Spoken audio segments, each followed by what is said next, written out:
봉독해 드린 말씀 가지고 순종은 영적 싸움입니다. 이런 제목으로 오늘 어버이 주일을 맞이했는데 순종은 영적 싸움입니다. 이런 제목으로 함께 은혜 나누기를 원합니다. 오늘 본문 에베소서는 크게 두 부분으로 나눌 수 있죠. 제1장부터 3장까지는 우리가 그리스도 안에서 누리는 신령한 복들이 무엇인가 그걸 잘 소개하고 있고 4장부터 6장까지는 그 신령한 복을 누리는 하나님의 백성들은 어떻게 살아야 하는가 실천적인 믿음의 면을 강조하고 있습니다. 그 중에 오늘 본문 에베소서 6장은 좀 특별한 말씀이 담겨져 있습니다. 언뜻 보기에는 오늘 봉독해드린 말씀만 봐도 부모에게 잘 순종하고 부모를 잘 공경하라, 가정 안에서 윤리적이고 도덕적인 면을 교훈하는 것 같은데, 근데 6장 전체를 놓고 보면 부모에게 순종하고 부모를 공경하는 것도 심각한 영적 싸움의 한 부분임을 강조하고 있습니다. 6장 10절 이하에 보면 사도 바울이 영적 정쟁에 관해서 소개하고 있죠. 전신갑주를 입은 군사에 비유하면서 우리가 마주하는 싸움은 우리 눈에 보이는 혈과 육에 관한 싸움이 아니라 눈에 보이지 않는 악한 영들에 관한 싸움, 이게 영적 전쟁이라 그러는데 이 영적 전쟁의 가장 치열한 최전선이 바로 가정이라 그렇게 6장 전체를 놓고 보면 이해할 수 있습니다. 그리고 그 전선의 가장 앞줄에는 자녀의 순종이 있다. 그래서 여러분 자녀들이 부모에게 순종하는 것이 부모님의 말씀을 단순히 잘 듣는 아주 윤리적이고 도덕적인 훌륭한 자녀다. 그런 측면도 있지만 사탄과의 심각한 영적 전쟁의 결과이며 하나님이 세우신 영적 질서를 수호하는 영적인 하나님의 군대로서의 행동이다. 그렇게 말씀하고 있습니다. 그래서 이 순종을 통해 에베소서 1장에 보면 놀라운 말씀이 나와 있죠. 예수 안에서 우리가 하나님의 영광의 찬송이 되도록 만드시는 하나님의 신비한 방법, 하나님의 능력이 바로 이 순종에 있다. 그렇게 에베소서 전체를 통해 결론을 맺고 있습니다. 그래서 오늘 본문을 통해서 우리가 부모에게 순종하는 것이 성경 영적으로 보면 사단과의 영적 전쟁이라는 것, 그 중심 메시지를 통해 함께 은혜 나누기를 원합니다.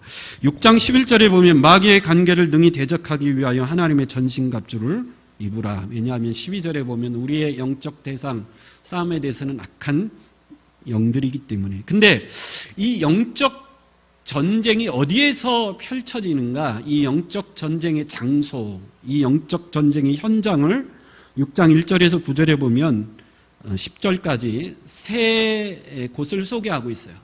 6장 1절에서 4절까지는 부모와 자녀의 관계에서, 5장에서 9절까지는 종과 상전의 관계에서, 10절 이하에서는 마귀와 악한 영들의 관계에서, 이 세 가지 현장이 우리가 싸워야 될 가장 심각한 영적 현장이 가장 중요한 세 현장이라는 거죠. 악한 영들과 싸우는 것이 영적 전쟁이다. 우리가 쉽게 이해하고 수긍이 가는데 부모와 자식 간의 관계, 종과 상전의 관계가 어떻게 심각한 영적 전쟁의 현장인가 우리가 쉽게 잘 이해하지 않을 수 있습니다. 여러분, 왜 자녀들이 부모에게 순종하지 못할까요? 오늘 본문 4절에 보면 첫째로 부모가 자녀를 뭐하게 했기 때문이죠. 노엽게 했기 때문이다. 주의 말씀과 훈계로 자녀들을 잘 가르치지 못해서 그랬다라는 거예요. 그래서 여러분, 부모된 자로서 내 자식이 왜 나에게 순종하지 않고 나를 공경하지 않을까? 1차적인 책임은 누구에게 있다고요? 부모에게 있다라는 거예요. 부모가 자녀를 노엽게 했기 때문에 그렇다라는 거예요. 부모가 자녀를 말씀과 훈계로 잘 가르쳐야 되는데 그렇지 못했기 때문에 그랬다라는 거예요. 그래서 남 탓할 필요가 없이 내 자녀들이 저렇게 된 것은 1차적으로 누구의 책임이라는 거죠? 수긍하기 싫습니까? 부모의 책임이라는 거예요. 부모가 자녀들을 잘 가르쳐야 되는데 잘 가르치지 못했기 때문이고, 두 번째 이유는 자녀들이 영적 전쟁에서, 아니 그 가족 전체가 이 심각한 영적 전쟁에서 패했기 때문이다. 이 말을 우리가 잘 이해하려면 에덴 동산으로 먼저 가봐야 되죠. 하나님이 에덴 동산을 아름다운 동산을 만드셨죠. 그리고 아담과 하와를 만드셔서 부부가 되게 하셨습니다. 부부가 되게 하셨다라는 것은 가정을 만드셨다라는 거죠. 아담과 하와를 통해서 하나님은 많은 믿음의 후손들, 자녀들이 태어나서 아담과 하와를 중심으로 에덴 동산에 하나님이 기뻐하시는 믿음의 가정이 잘 세워지기를 하나님이 원하셨습니다. 그 믿음의 가정이 잘 세워지기 위해서 하나님이 세우신 한 질서가 있죠. 이걸 권위의 질서라 그러는데 그 권위의 중심에 부모가 있습니다. 그러니까 부모는 자녀를 낳고 기르는 그런 존재를 넘어서 하나님께서 그 가정에 세우신 권위자, 그게 누구라는 거죠? 부모라는 겁니다. 그 가정의 대표자가 부모라는 거죠. 그래서 10계명을 하나님이 주실 때 5계명이죠. 출애굽기 20장 12절에 이렇게 하나님이 말씀을 주셨는데 같이 한번 읽어보겠습니다. 출애굽기 20장 12절 시작. 내 부모를 공경하라. 그리하면 내 하나님 여호와가 내게 준 땅에서 내 생명이 길리라. 공경하라는 말은 무게를 두다, 존중하다라는 말이죠. 부모를 가볍게 여기지 말고 무게 있게, 진지하게, 책임감 있게 자녀들은 부모를 대해야 된다. 겉으로만 존중하지 말고 마음속 깊은 곳에서 존중과 사랑과 순종을 하라는 거죠. 예수님이 좋은 본을 보여주셨죠. 우리 요한복음 19장 26절에서 27절 한번 읽어보겠습니다. 시작. 예수께서 자기의 어머니와 사랑하시는 제자가 곁에 서 있는 것을 보시고 자기 어머니에게 말씀하시되 여자여 보소서 아들이니이다 하시고 또 그 제자에게 이르시되 보라 내 어머니라 하신대 그때부터 그 제자가 자기 집에 모시니라. 예수님이 십자가에 못 박혀 돌아가실 때 예수님이 십자가에서 예수님의 어머니 마리아와 그 곁에 서 있는 제자, 사랑하는 제자 요한이죠. 요한을 보시면서 어머니에게 보라 당신의 아들이고 요한에게 내 어머니라. 그게 무슨 말이죠? 사랑하는 제자 요한에게 예수님은 자신의 육신의 어머니 마리아를 부탁한 거죠. 그래서 그때부터 사도 요한이 마리아를 자기의 어머니처럼 돌아가실 때까지 잘 모셨다라는 이야기입니다. 하나님의 아들이신 예수님께서 이 세상에 오셔서 육신의 부모를 끝까지 공경하고 책임지는 본을 먼저 보이셨다라는 거죠. 그리고 신약으로 넘어와서도 이 말씀은 변하지 않습니다. 사도 바울은 오늘 본문에서 강력하게 권면하고 있죠. 자녀들아 주 안에서 너희 부모에게 순종하라. 이것이 옳으니라. 내 아버지와 어머니를 공경하라. 이것은 약속 있는 첫 계명이다. 근데 여러분 먼저 살필 것은 여기서 말하는 내 아버지와 어머니는 시댁만을 말할까요? 친정 부모도 포함될 걸까요? 양가 부모가 다 포함되는 거예요. 우리는 너무 유교적인 그 문화 안에서 부모 그러면 시댁 부모만을 생각하는데 성경은 그렇게 이야기하지 않고 있습니다. 우리 잠언 23장 22절 25절 두 절 같이 한번 읽어볼까요? 잠언 23장 시작. 너를 낳은 아비에게 청종하고 내 늙은 어미를 경히 여기지 말지니라. 내 부모를 즐겁게 하며 너를 낳은 어미를 기쁘게 하라. 너를 낳은 누구죠? 어미와 너를 낳은 아비. 이게 너무 감사해요. 너를 낳은 어미만 쓰지 않고 너를 낳은 누구까지도 추가했죠? 아버지. 남자 입장에서 너무 감사합니다. 우리는 어머니가 날 낳았다 그러는데 성경은 누구도 낳았다 그래요? 아버지도 낳은 겁니다. 여러분 잊지 않고 꼭 기억해 주시길 바랍니다. 신랑은 시댁 부모가 낳았지만 신부는 누가 낳은 거죠? 친정 부모가 낳은 거죠. 그래서 성경에서 말하는 부모는 시댁뿐만 아니라 친정 부모까지를 모두 포함하고 있습니다.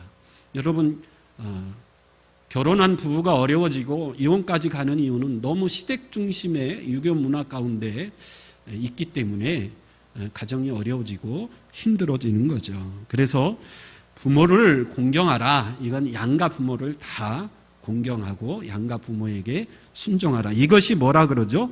옳은 일이다. 옳다라는 말은 당연한 일이고 지당한 말이라는 거예요. 다시 말하면 부모에게 순종하고 공경하는 것은 왜 그래야 되는지 구구절절히 설명할 필요가 없고 그 말 자체로 뭐하다라는 거죠?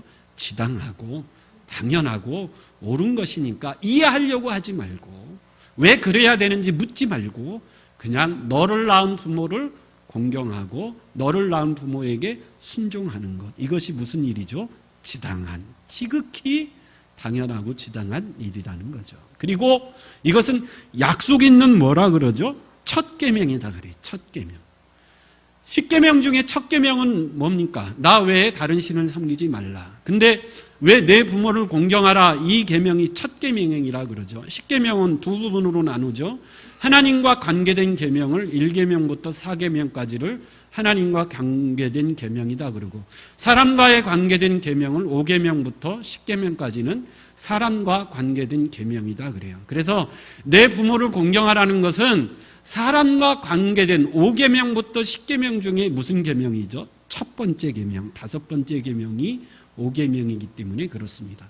첫 계명은 항상 중요해요. 하나님과 관계된 1계명부터 4계명까지 가장 중요한 계명은 무슨 계명이죠? 첫 번째, 나 외에 다른 신을 섬기지 말라. 이게 가장 중요해요. 나 외에 다른 신을 섬기지 말아야 그 다음에 나오는 계명들을 잘 지킬 수 있습니다. 하나님의 이름을 망령되지 일컫지 않을 수 있고, 우상을 섬기지 않고 안식일을 거룩히 지키려면 첫째 계명이 중요하죠. 나 외에 다른 신을 섬기지 말라. 여러분, 나 외에 다른 신을 섬기면서 안식일 지키고 하나님의 이름을 망령되이 안 일컫고, 이건 다 소용 없다라는 거죠. 가장 먼저 등장하는 첫 번째 계명이 중요하다라는 거죠. 사람과의 관계에 있어서도 가장 먼저 중요한 다섯 번째, 첫 번째 계명이 뭐하다라는 거죠? 중요하다라는 거죠. 내 부모를 뭐하라는 거죠? 공경하라. 이게 사람과의 관계의 뿌리요, 기본이요, 출발점이라는.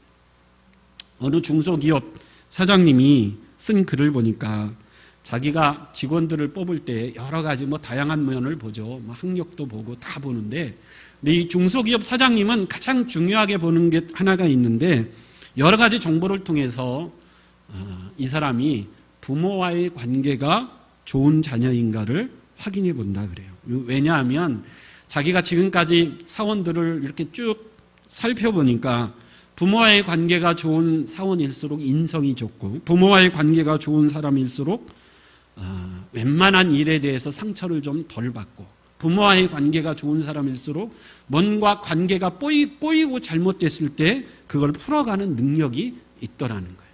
근데 부모와의 관계가 잘 못된 사람은 아무리 멀쩡해 보이고 명문대를 나오고 똑똑해 보여도 사람과의 관계가 잘 안 되니까, 상관과 관계도 안 되고 부하 직원과 관계도 안 되고, 그러니까 직장 생활을 참 힘들게 하더라는 거죠. 그래서 가장 중요한 것, 여러분, 모든 인간관계의 근원과 뿌리는 부모와 자식 간의 관계인 줄 믿습니다. 그래서 이것은 약속 있는 첫 계명이라는 거죠. 이건 단지 윤리 도덕적인 계명이 아니라 하나님이 만들어 놓은 창조 질서의 가장 기본이 되는 명령이고 계명이 내 부모를 공경하라는 거죠. 그러면 사탄이 여러분 우리를 공격할 때 뭘 가장 중요하게 공격할까요? 하나님과의 관계에서는 몇 번째 계명을 잘 공격하겠죠? 첫 번째 계명, 나 외에 다른 신을 두지 말라. 사단은 이걸 집중적으로 공격을 합니다. 그 1계명이 무너지면 다 무너지는 거죠. 다른 신을 섬기면 우상을 만들게 돼 있죠. 안식일을 범하게 돼 있죠. 하나님의 이름을 망령되이 일컫게 돼 있죠. 그래서 사단의 공격의 초점은 첫 번째 계명입니다. 사람과의 관계에 있어서도 마찬가지죠. 다른 모든 계명보다도 사단은 뭘 집요하게 공격하죠? 부모와 자식 간의 관계를 사단은 집요하게 공격하고 있습니다. 그래서 오늘 사도 바울은 이 에베소서 6장에서 부모와 자식 간의 관계는 치열한 영적 시각에서 보면 뭐라는 거죠? 영적 전쟁이라는 거죠. 사단의 공격에 우리가 어떻게 영적으로 싸워 이겨낼 수 있는가, 그 시각에서 볼 수 있어야 됩니다. 여러분, 에덴 동산에서 아담과 하와가 하나님과 더불어 살고 있을 때 사단이 유혹하고 아담과 하와를 범죄케 했습니다. 근데 여러분 잘 보십시오. 하나님이 세우신 질서는 모든 동산의 열매는 따먹지 말되 동산 중앙에 있는 선악과는 따먹지 말라. 이 질서를 하나님이 어떻게 세우셨죠? 이 명령을 누구에게 주었죠? 아담에게. 아담은 누구에게? 하와에게. 근데 사단은 그걸 거꾸로 합니다. 사단은 누구를 먼저 유혹하죠? 하와를 먼저 유혹하고, 하와가 선악과를 아담에게 갖다 주어 아담도 타락하게 만들었다. 하나님이 세우신 권위와 질서를 부정하고 반대하는 거죠. 그래서 아담의 가정이 무너졌습니다. 근데 아담의 가정이 무너지고 아담과 하와가 타락한 가장 기본적인 죄는 뭐죠? 하나님의 말씀에 뭐한 거죠? 불순종한 거죠. 그래서 여러분, 성경이 그토록 강조하는 것은 하나님의 말씀에 뭐하는 거죠? 순종하는 것. 그 출발은 자녀가 부모의 말씀에 뭐하는 거죠? 순종하는 것이다. 근데 사탄은 끊임없이 불순종하게 만듭니다. 여러분, 하와에게 사탄이 가서 뭐라고 유혹했죠? 내가 이것을 먹는 날에는 너희 눈이 밝아져 하나님처럼 될 것이다. 인간의 그 교만과 자만을 부추긴 겁니다.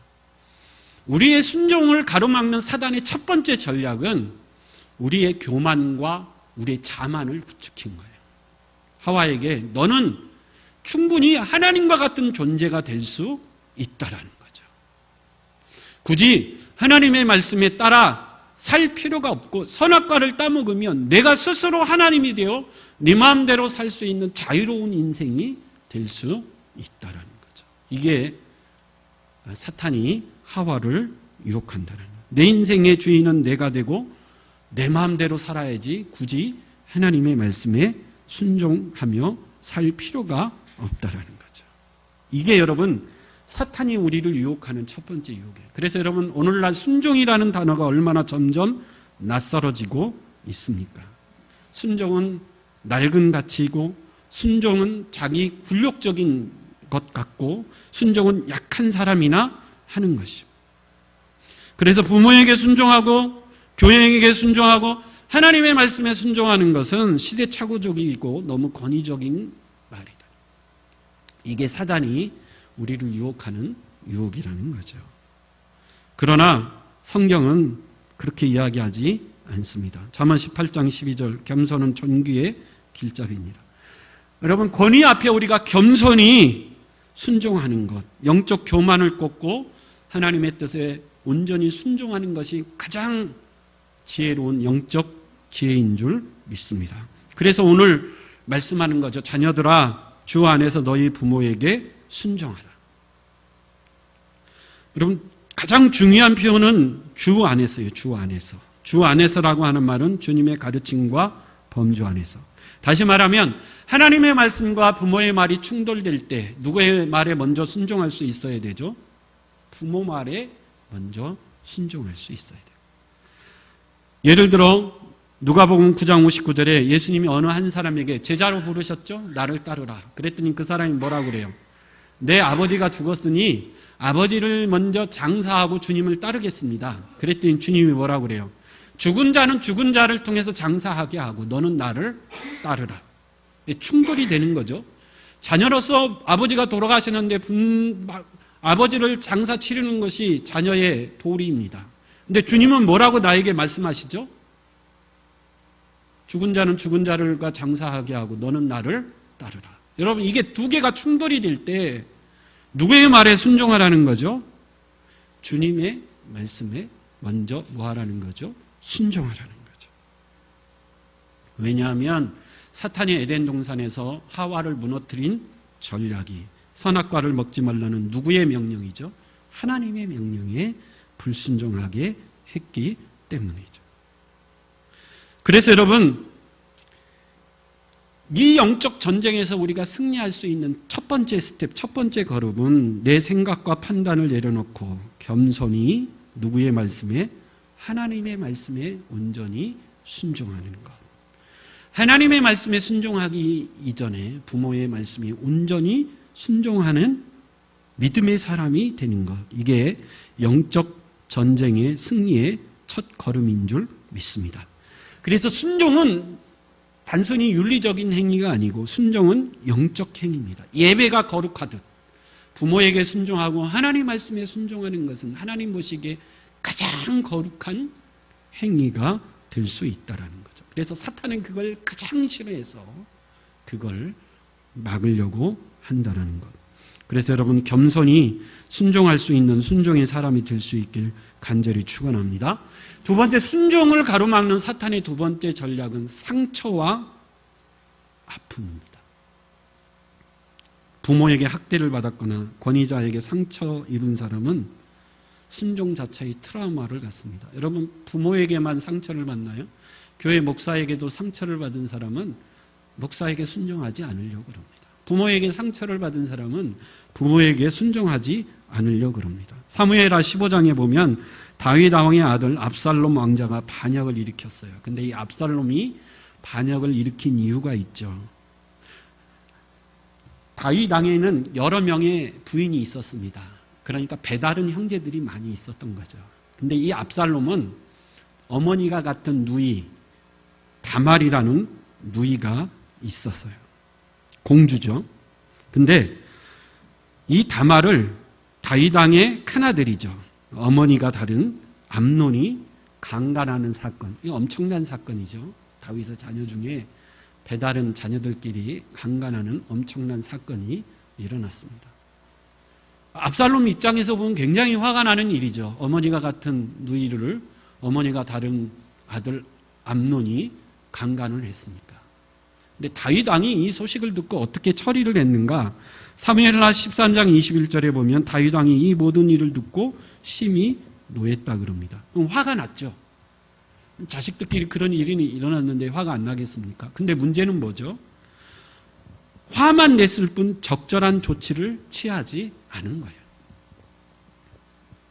암논에게 무슨 벌을 내렸다든지 하나님의 율법의 말씀에 비춘 징계를 내리다든지 어떤 조치가 있었어야 되는데 다윗은 아무런 조치를 취하지 않았어요. 큰아들이기도 하고 자기 집안에 뭐 시끄럽지 않기를 원해서 그랬을 수도 있겠죠. 근데 압살롬은 이 일에 대해서 마음에 뭐를 받은 거죠? 상처를 받았어요. 아버지 다윗에 대한 상처, 아버지 다윗에 대한 분노가 마음에 쌓인 겁니다. 그래서 때를 기다렸어요.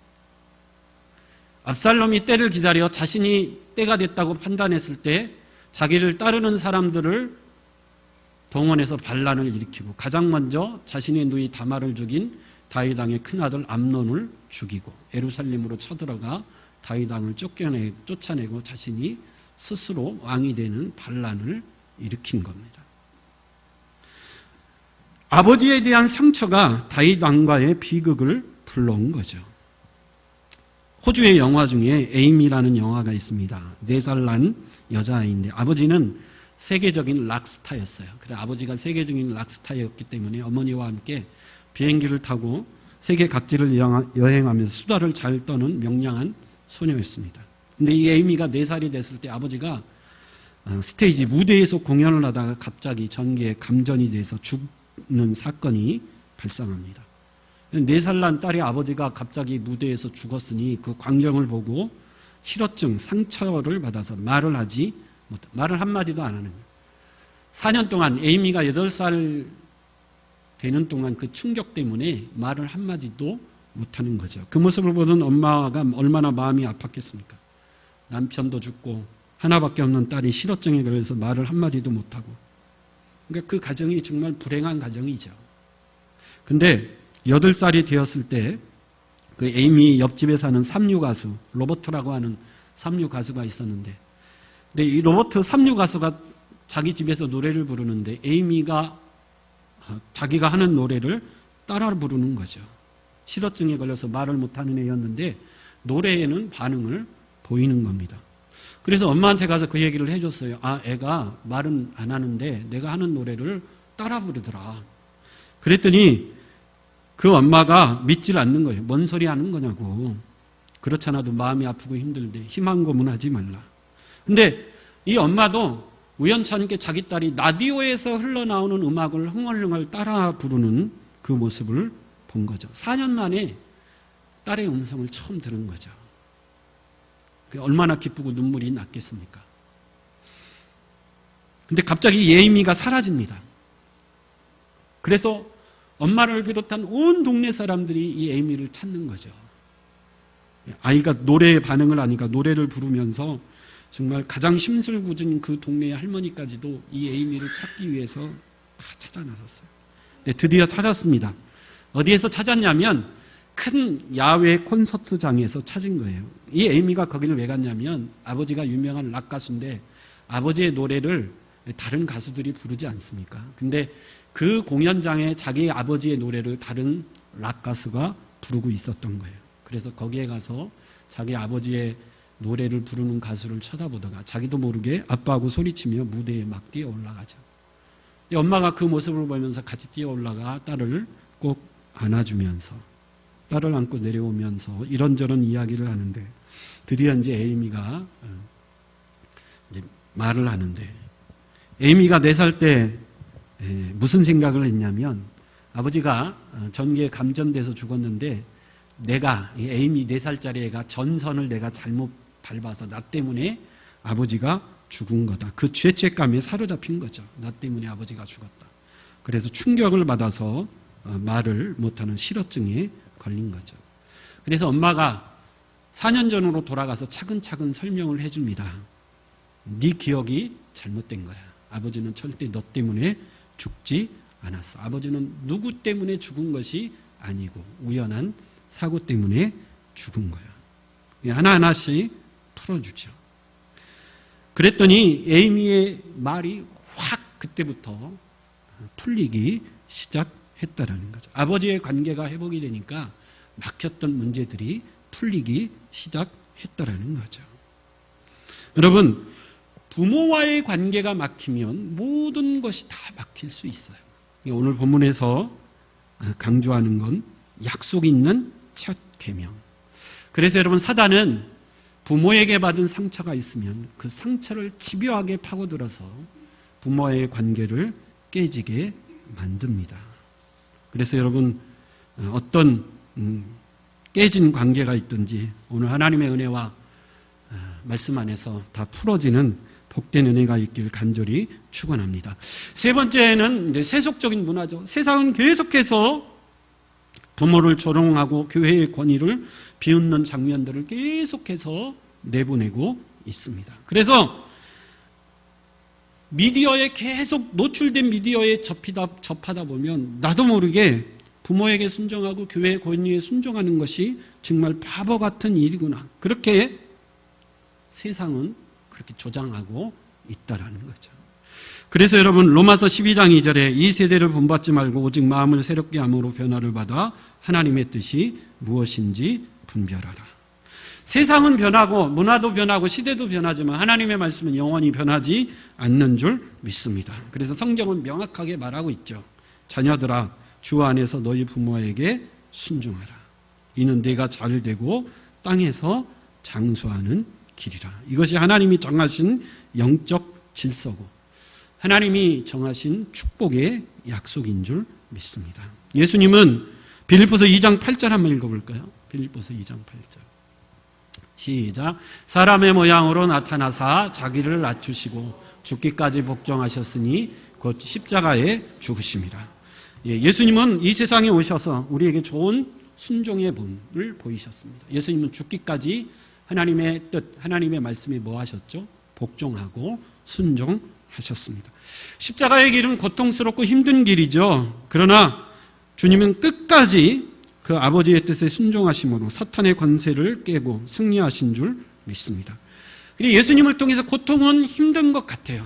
고난의 길인 것 같지만 결국 승리하는 길이 순종의 길이죠. 또 순종은 약한 사람이 하는 것이 아니라 영적 권세의 표지이고 순종은 하나님의 뜻을 이루는 유일한 길이라는 거죠. 그래서 예수님은 십자가에서 순종하심으로 만 백성들을 구원하는 영생의 길, 구원의 길을 활짝 열어 놓으신 줄 믿습니다. 그러니까 우리도 이 순종으로 하나님의 영광이 되기 위해서 전신갑주를 입으라 그러죠. 진리의 허리띠를 띠고 위에 흉패를 붙이고 평안의 복음의 신을 신고 믿음의 방패를 들고 구원의 투구를 쓰고 성령의 검을 가지고 이 영적 싸움에서 승리하여 뭐하는 사람이 되자? 순종하는 사람이 되자. 하나님 말씀에 온전히 순종하는 사람이 되기를 바라고, 가정에서 부모의 말에 온전히 순종하는. 그래서 여러분, 하나님이 세우신 공동체는 두 가지죠. 교회 공동체와 가정 공동체. 하나님이 세우신 가정 공동체, 하나님이 세우신 이 교회 공동체가 하나님이 태초에 세우신 질서 가운데 평안하고 든든히 세워져가는, 오늘 본문에 하나님이 약속하셨죠.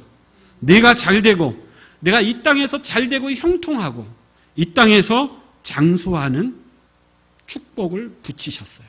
이 축복을 붙이신 이유는 뭐죠? 그만큼 중요한 약속이고 계명이기 때문에 그렇습니다. 그래서 여러분, 사탄은 지금도 줄기차게 우리에게 불순종하라고 유혹하고, 불순종하라고 하와를 유혹했듯이 유혹합니다. 이 유혹 가운데 싸워 승리해서 순종하는 자에게 주시는 이 놀라운 축복을 통해 하나님이 주시는 놀라운 축복과 은혜를 누리는 그런 가정과 우리의 교회가 될 수 있길 간절히 축원합니다. 아멘.